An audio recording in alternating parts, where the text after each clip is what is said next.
So our next speaker, Matthew Gill, where are you? Oh, there you are, right there. Oh, you took my seat. He's playing virtual reality tricks with me. I'm very proud to ask him to come up here in just a minute. He is a current student, a senior in electrical and computer engineering. He's a holder of a National Science Foundation STEM scholarship. He's in the 4+1 program, which means we get to have you for another year as he finishes his master's program, so 4 years plus 1 additional year. He started a company, Enhanced VR LLC, in your spare time. You are on the track team and cross-country team. And I see Lorna Wells up here. Lorna headed up the Watson advising office for quite some time, and you are also a peer advisor in Watson.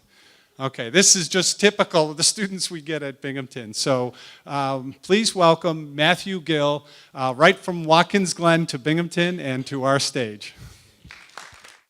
Thanks so much. Really appreciate it. Hello, everybody. Again, like I said, my name is Matt Gill. I'm a senior here in the Watson School studying electrical engineering, and I do a little bit of entrepreneurship on the side, and I'll get to that later. So what I want to get into, I focus more on virtual reality, and as we heard a little bit as Hiran is talking, we've heard immersion and experience come up both at the same time. Now, to get to where Hiran is talking about the future and what's happening with augmented reality and virtual reality and XR, there's a lot of steps that have to happen, but there's a lot of steps that already have happened, and some of those actually happened right here in Binghamton, New York, and are continuing to happen. So breaking down the history, when I look back and seeing the roots of virtual reality and augmented reality and how that affects what it is today, it kind of breaks down to 3 categories. That is the age of immersion, the age of experiencing, and the age of exploration. So let me get into the first one. Virtual reality didn't start with a headset, didn't start with a high-end computer system or a mainframe. In fact, it didn't even start with electricity. It started with paintings, and this happened around 900 CE to 1200 CE. And these paintings were panoramic paintings. It wasn't like your Mona Lisa or Picasso. These were designed to be completely, or surround the user completely in a room. So this one here is actually from China, and if the painting continue, it loops back around. But the idea as you see this is to make the onlooker feel like they're part of the experience that they're seeing, making it immersive, a more immersive painting. But really, panoramas didn't take off until the father of panoramas, which was Robert Baker. He was an Englishman of Irish descent, and he created an incredible detailed panorama of London, which he was really known for. But he didn't just make paintings. You know, he worked with a team of people to create these different types of panoramas, but he really coined what was the cyclorama. Now, the design behind this entire building that was meant for these paintings was that when someone would pay to go into it, they would travel through dark stairways and hallways, and then come into a center stage where they're completely surrounded by the painting by natural sunlight. And the idea behind these dark stairways and hallways was that he wanted to take someone into a new world, a new light. He found in typical exhibits, when someone walked from painting to painting, the reality was broken of what they were witnessing. And so that was the design behind these buildings. Moving forward through time, virtual reality and augmented reality was kind of stuck with stills. There was no life in it other than the paintings and photographs that were made. And it wasn't until Charles Wheatstone, he created a new advancement in this type of area. It was 3-dimensional images. You know, he created depth into these pictures. And he did so by taking 2 pictures that were just slightly off enough and put into each eye would create a 3-dimensional image in your brain. And today, some of you actually might remember these slide deck toys as a viewfinder. No, I still remember using it myself. So now, we're getting into the 1900s. Virtual reality has already gone through almost 9/10 of its existence to today, 2017. And it's only lasted in photos and paintings that have existed around the world, specifically panoramas. But we're going to see an explosion of new advancements and technologies from 1900s to today that at the same time is going to advance virtual reality as well. And during this period of time, virtual reality went from an immersion experience to just an experience, making it something completely new, and the technology helped that. So it kind of puts you into the time frame of 1900. There was only 45 states in the United States, and in 1901, one of the most advanced technologies that just got patented was a paperclip. So we've come a long way since then. But today, if you look around, and as here in discussing, we have smartphones in our pockets, and then we also have smart watches on our wrists that give us health reports and telling us the weather and what's going on, and even knowing our location and telling us the traffic that we're going to experience when we go home from work today. So it's come a long way with technology, and virtual reality and augmented reality are also going to take these leaps and bounds as the technology keeps getting better. And speaking of these different technologies and where these advancements came from, like I mentioned earlier, some of these happened in Binghamton, New York. And the first modern virtual reality experience started with a guy named Ed. Now, some of you locals, if you're around here, you might still remember who Ed was and the company that he created. But Ed was a local man. He was actually originally from Indiana, but he came at a young age to live in Binghamton, New York with his family. And his parents ran the Link Organ and Piano Company. And through the years of its existence, it created something over 130 theater organs and countless pianos. But in the background, while Ed Link was working on all these different types of systems, he was creating this new passion for flying. And so he couldn't really afford to go flying all the time and afford to get the license right away. So he was commonly found over in Endicott or Cortland taxiing his friends' planes up and down the runway because he couldn't afford the fuel to go for a full flight. But eventually he did get his pilot's license and continued to learn flying. But he didn't just stop with flying. It's an incredible experience on its own. But he wanted to take it one step further. And so at the age of 24, and after about a year and a half, he took the combination of his understanding of organ pneumatics and his engineering mind to create the first flight simulator. Now, this is the flight simulator. It's also known as the blue box. And the idea behind this is that there was no screen. Again, there is no display. There's no HMD you put on. All there were was all the accurate instruments you would have in an airplane, as well as the 3 degrees of movement: pitch, yaw, and roll. And him and his brother would sell this experience out for a certain amount per hour to help train pilots to go flying. And you might be wondering, well, how can you go flying if you can't see where you're going? That was the exact idea behind this, is that a lot of times you had to land in the dark or bad weather, and you had to only rely on your instruments. It's flying by your seat of the your pants. So what he ended up doing was talking to some Army officials, and he planned to set up to go meet them. And when he was flying to go meet them, the runway had horrible weather, and the Army officials did not believe that he was actually going to land. He thought he was probably going to die. But because of all the experience and time that he logged in his own plane to not have to know any visuals, but just experience flying in its own, he was able to successfully land the plane, and after some negotiating, landed a contract with the United States Army, and so from there created tens of thousands of systems that the United States used to train pilots, especially during World War II. And tens of thousands of pilots went through this program. As you can see, again, the pilot's completely enclosed in it, and they feel all the same motions and the instrument changes as they're moving along through their mission. While virtual reality kind of existed a little bit in panorama paintings, Link really created the first true modern virtual reality experience. Now, moving forward through time, we're getting to about the 1950s. This is when we're starting to have more displays, technology is getting better, and a man by Morton Healing created the Sensorama. It was an arcade-like machine. You put your coins in, you squeeze your face into the display, and he was a cinematographer, and he wanted more experiences in his films. And so what he did is he added a shaking seat, smells, sight, wind that would blow on you, and you could even put your hands on things and you feel tingling on your hands while you're in one of these. But again, it's showing the advancements of now kind of like a 4D movie theater that we know today.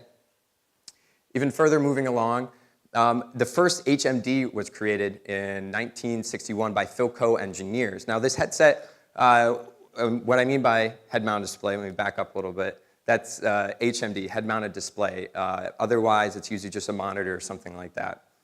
But the Philco engineers, what they developed here wasn't so much of a VR, AR experience as it was more of just a fancy periscope. It was connected to a camera, and it would track the head movement and mirrored that with the camera. So you might know this plenty on military vehicles today and using that kind of technology.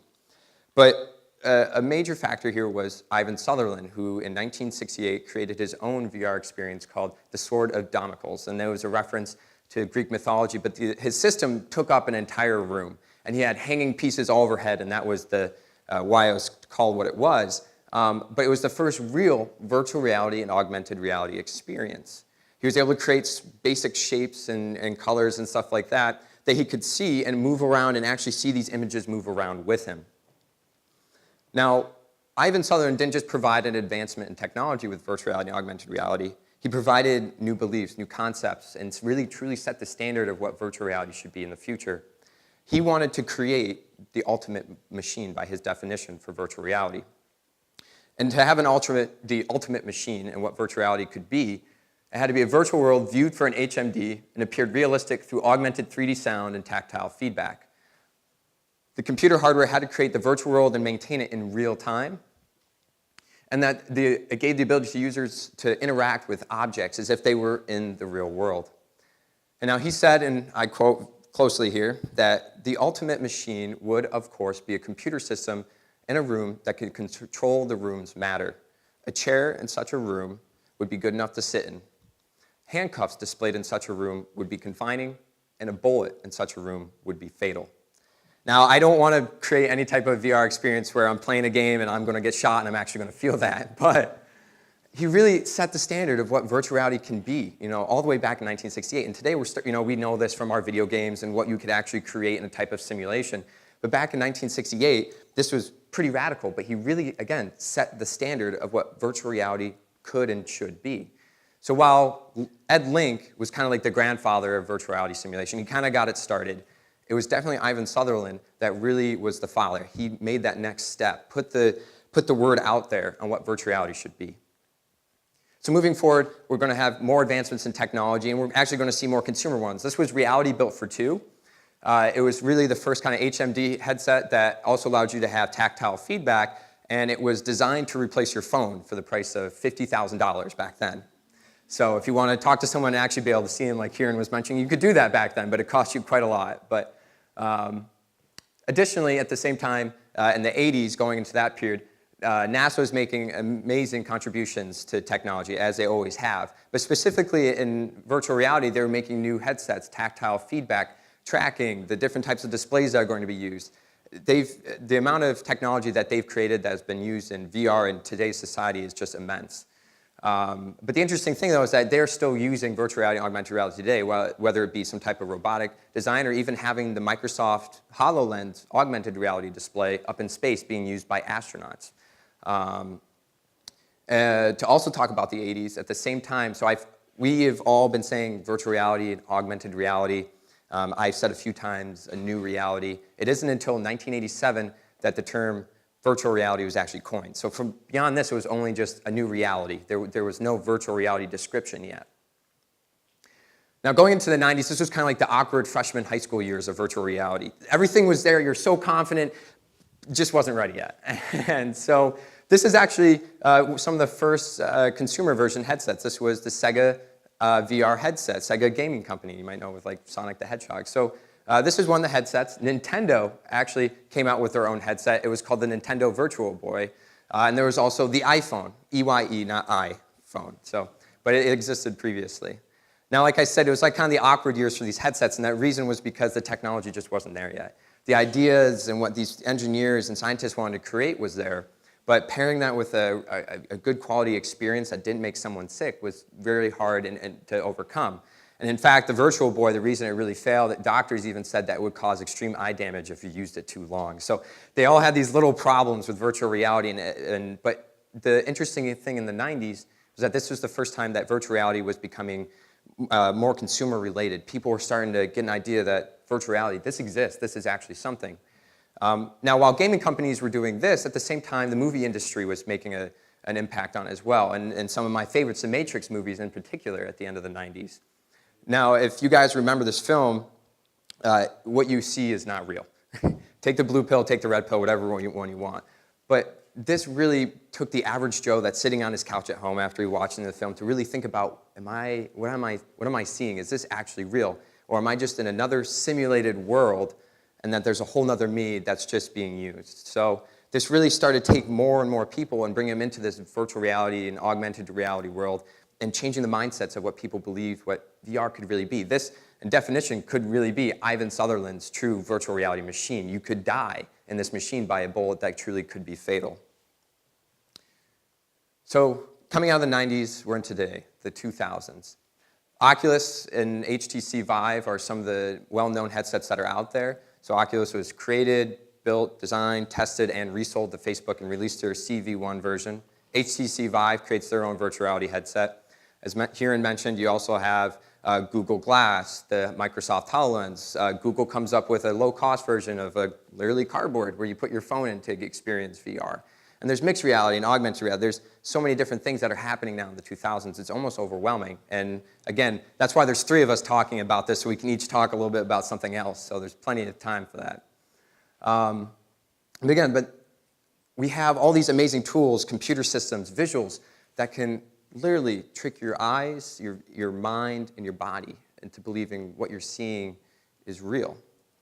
And so where does that leave us? We've gone through immersion, kind of introducing, putting yourself in a different landscape and making you feel like you're part of it, an experience with simulation and motion and making it feel like you're actually truly part of it. But what's next? This is the age I like to call the age of exploration. We have all these fantastic tools that have gotten us to where we are. We can create the Matrix, the grid from Tron, or the holodeck from Star Trek. We can create our own new worlds, but then we can also use this technology to create and solve problems in our own world. So we're looking beyond 2017 now. What can we do with this? And Kieran mentioned some of the things that are happening, and so will Mario. In education, virtual reality specifically is making an impact. Just like Kieran said, he will truly remember what he does, not just from reading or trying to do memorization or tests or writing. There's a company that actually recreated the Apollo 11 mission from start to finish with actual instruments, the actual recording, and so finally someone can experience this historical moment from mankind. Otherwise, they would only be reading from a textbook or seeing the video clips that someone else would have seen as they're watching it on TV. Another company is also creating an educational experience where they take American history, that you would be in the Civil War time period and trying to solve spy missions. That actually did happen. And so you had to have an understanding of the event and making sure in the virtual world, you're making sure that the events happen in real time. Additionally, virtual reality and augmented reality are making major impacts in the medical field, specifically with anyone that suffers from post-traumatic stress disorder, or military veterans that are, or anyone that, say, has lost a limb. Specifically with someone who is an amputee, they use virtual reality to train a new amputee on how to use their limb in everyday life before they actually give it to them. And then in reverse, they use someone who has lost a limb to train on a virtual limb so they can see the improvements that they can make to their virtual reality, or to their prosthetics, to improve them and keep reverse engineering and making a better product for said amputees. One that I think is very interesting, another use in the medical field, is for burn victims, specifically children that have suffered severe burns. They're in constant pain. If anyone has ever worked in engineering, you've probably seen a video called Remember Charlie about a victim who talked about a year of suffering from burns, and the pain is relentless. And so whether it be from minor treatments or just sitting still, you can't escape this pain. And then for children, though, what a company has done is made a simulation where you saw pleasant views in a different world, that when they put it on, they kind of got distracted. And now this child that is suffering endlessly is maybe not in so much pain anymore. And so it's another interesting way that VR can make an impact in augmented reality in the medical field, not just analytics or data. I'm truly helping people directly. Going into engineering, of course it's used in engineering.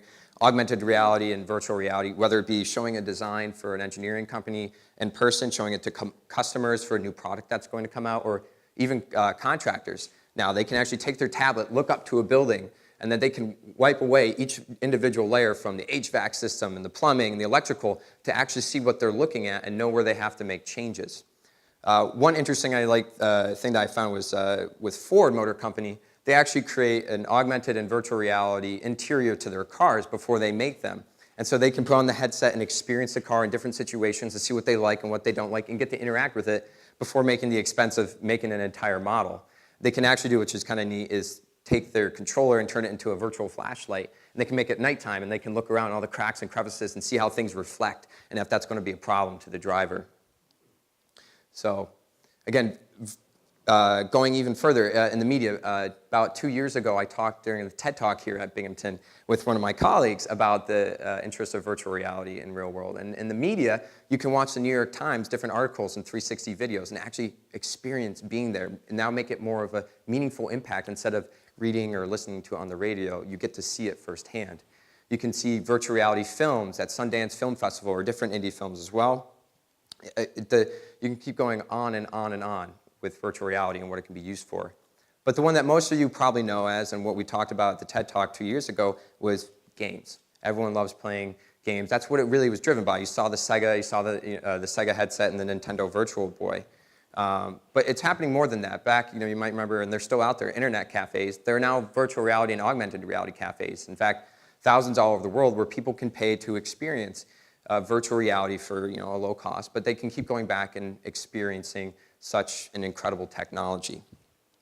So we have, again, all the parts and pieces to finally make this kind of ultimate machine. We're still not quite there. We can't control matter just yet.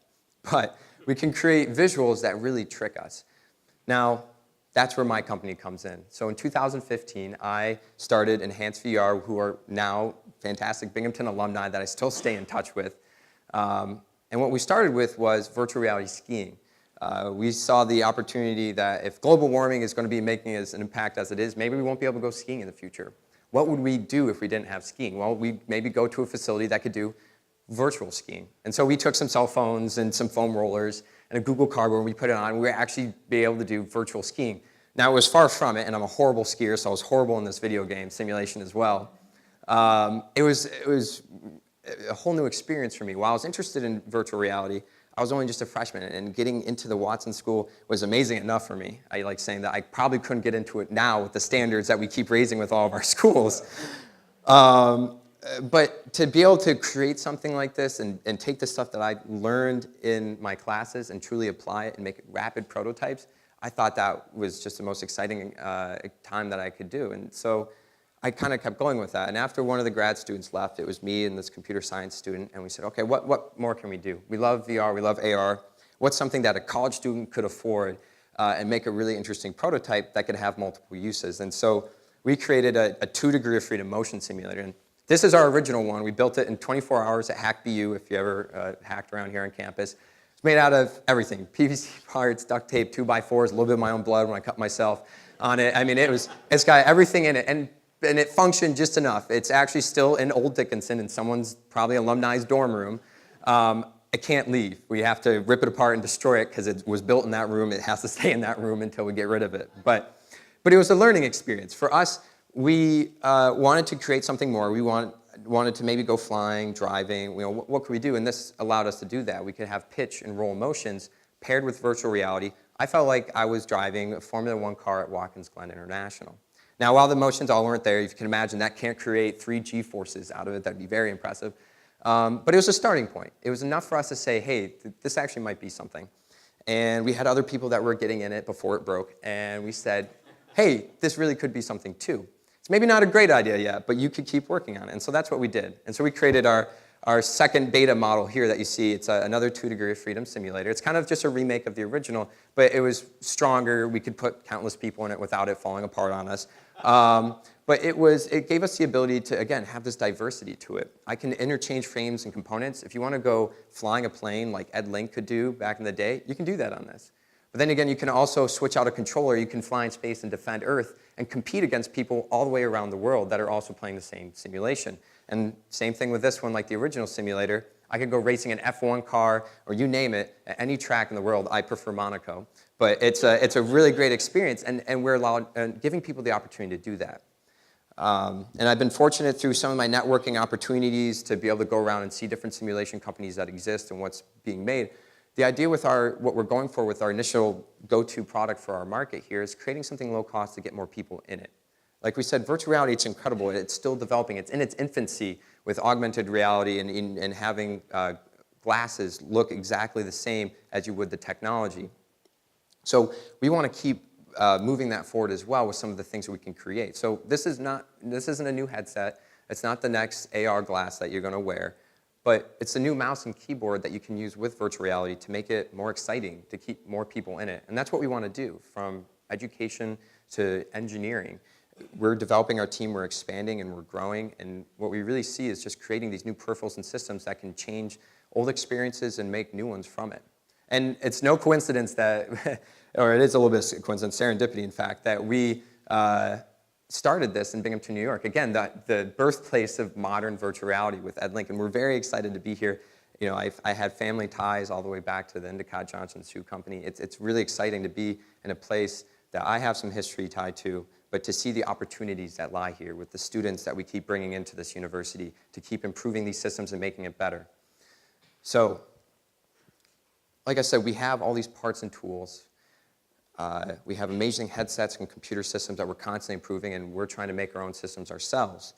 So really, we kind of want to make Ivan's ultimate machine. We want to take all these parts and pieces to really make a chair that you could sit in, maybe not handcuffs that are confining or a bullet that could kill you, but we want to make something that you'll never forget. And so really, we want to change just playing to being immersed, going from just using to an experience, and change learning to exploration.